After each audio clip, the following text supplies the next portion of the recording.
दिनै 1 मे बड'फा उपेन्द्रनाथ ब्रह्मनि 35थि थैनाय सान।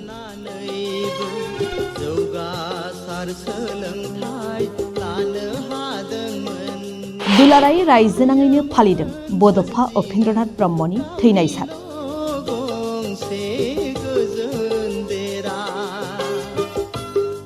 गोसोखांदों हारिनि थाखाय होलांनाय बड'फानि बिहोमा आरो मान बावदों बड'फानि मुसुखायाव। दिनै दुलाराय रायजोनि दाब दाब जायगाफोराव बड'फा उपेन्द्रनाथ ब्रह्मनि 35थि थैनाय सानखौ फालिनाय बायदिनो क'क्राझार जिल्ला दुलाराय बर' फरायसा आफादनि बानजायनायावबो दतमा थुलुंगाफुरियाव थानाय बड'फा उपेन्द्रनाथ ब्रह्मनि मांखरसालियाव बिथां गेदेमानि 35थि थैनाय सानखौ फालियो। हाबाफारि बायदि फुंबिलिनि समाव आफादनि फिरफिलाखौ ससे बिरहोनाय, बड'फानि मांखरसालियाव बिबार बावनाय आरो बड'फानि मुसुखायाव बिबार बावनाय हाबाफारिया जानानै थाङो।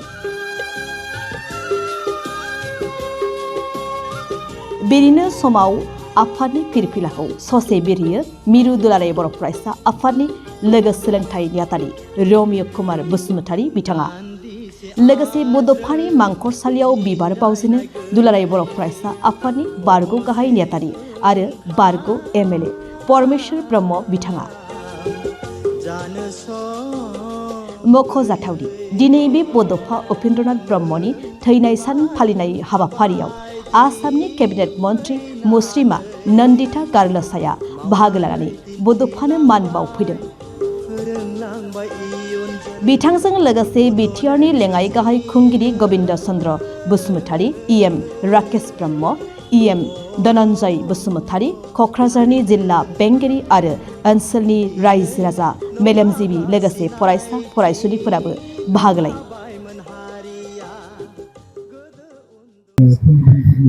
Today on the death anniversary of late Upendranath Brahma, we are here representing the state government, and it is a very fortunate day today, as in the name of late Bodosa, a road is being named in Delhi.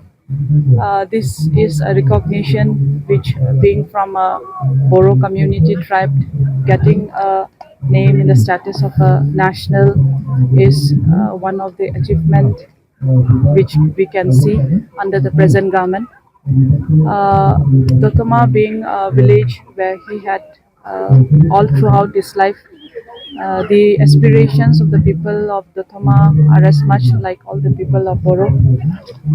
With the present scenario that on today's specific day, like any other day, this being one of the most specific history of the Boros that will be in the national platform. Thank you so much.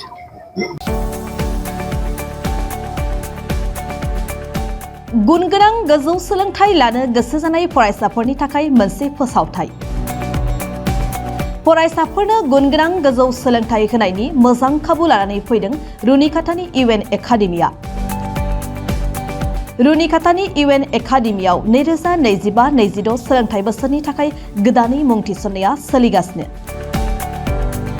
चिरां जिल्लानि रुनिकाटायाव थानाय UN academia देग्लायनिफ्राय HS first इयारनि सोलोंथाइ होनायखौ जागायबाय। बे एकाडेमियाव arts स्ट्रीमाव 11 थाखो एबा HS first इयारनि गोदानै मुं थिसननाया दासान्दि सोलिगासिनो दं। रोंगौथि गोनां फोरोंगिरिनि फोरोंथाइ होनाय आरो सोलोंथाइनि गासै गोनां खाबुफोर थानाय बे एकाडेमियाव गुनगोनां सोलोंथाइ होनायजों लोगोसे हौवासा आरो हिन्जावसाफोरनि थानायनि थाखाय आलादा आलादायै साखोन सिखोनै हस्टेलनि खाबु दं। गोसो गोनां फरायसाफोरा रुनिकाटानि UN एकाडेमियाव 11 थाखोनि थाखाय मुं थिसनोब्ला दानिफ्रायनो मुं थिसनलाय बिलाइखौ लानानै मुं थिसननो हासिगोन आरो बे एकाडेमियाव मुं थिसननायनि बागै आबुं बाथ्राखौ मिन्थिनोब्ला 9706177397 नङाब्ला 9101444619 मबाइल नम्बराव थोंजों फोनांजाब खालामनो हागोन।